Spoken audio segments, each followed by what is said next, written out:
Okay, students, let us start with question number 5 of exercise 8.4. In this, you have to prove the identities given. Let us start with the first one. Cosec theta minus cot theta the whole square. Let us take it as LHS. Now the first step, you see in this type of questions, all you have to check the RHS part also. You have to keep on checking what is given in LHS and what is given in RHS. If you expand this with a minus b whole square, then you won't get this by any case, because here only two terms are there and here also two terms are there. So you have to take it as do this sum by keeping this in two terms only. Also, here cos is not given. Okay, in this LHS, cos is not given. So we need to change this into sin and cos so that cos term can come.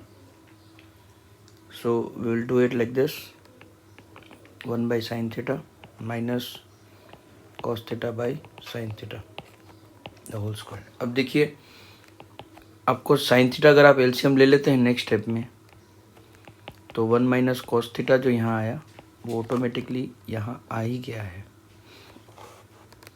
सो आप इसे अब change नहीं करेंगे क्योंकि ये मिल गया.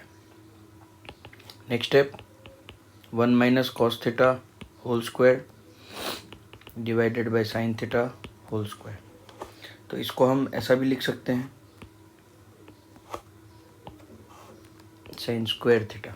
एक स्टेप हमारा बच जाएगा, is equal to 1 minus cos theta the whole square divided by sine square theta का 1 माइनस कॉस स्क्वायर थीटा लिख सकते हैं आइडेंटिटी से. कौन सी आइडेंटिटी यूज हुई वो भी आपको लिखनी पड़ेगी. जैसे कि आप यहाँ पे लिखते हैं since sine square theta plus cos square theta is equal to 1, इस तरह से. Now this is equal to 1 minus cos theta into 1 minus cos theta whole divided by, अब ये जो है उसको आप 1 minus cos square cos theta into 1 plus cos theta में चेंज कर सकते हैं, क्योंकि ये A square minus B square हुआ. एक छोटी सी गलती है यहाँ स्क्वायर नहीं आएगा. हाँ, अब देखिए 1 minus cos theta 1 minus cos theta cancel, बचा 1 minus cos theta by 1 plus, फिर स्क्वायर लग गया cos theta by 1 plus cos theta is equal to RHS.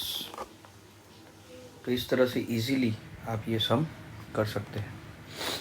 Screen पे है, मैं इसे अब इरेज कर रहा हूँ नेक्स्ट सम करने के लिए.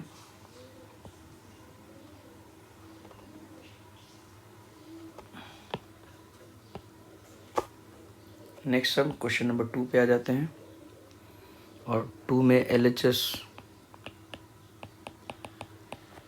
में है cos A whole divided by 1 plus sine A plus 1 plus sine A by cos A. जैसा कि मैंने आपको इसके पहले भी बताया था कि अगर आपको कुछ इस एक्सरसाइज में अगर आपको कुछ समझ में ना आए तो सब कुछ साइन और कॉस में चेंज कर दीजिए. अब LHS यहाँ ऑलरेडी साइन कॉस में है, तो अब जो रूटीन रेगुलर मैथमेटिक्स लगता है वही लगाना है. सबसे पहले एलसीएम निकाल लीजिए,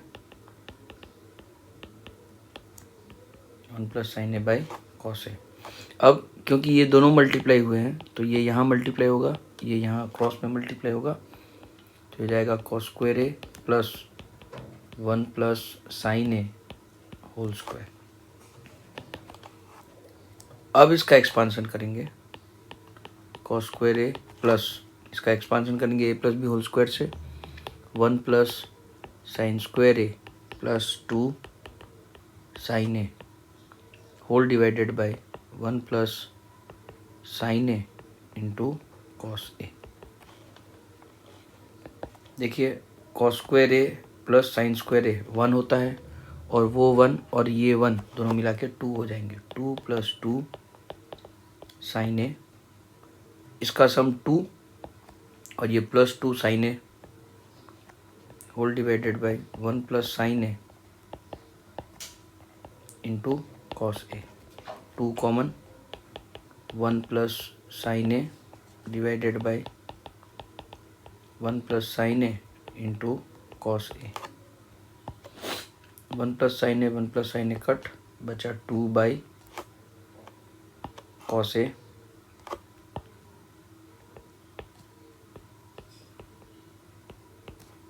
That is equal to 2 into sec a, that is equal to RHS। तो ये हो गए पहले 2 सम। नेक्स्ट सम में हम नेक्स्ट वीडियो से स्टार्ट करेंगे।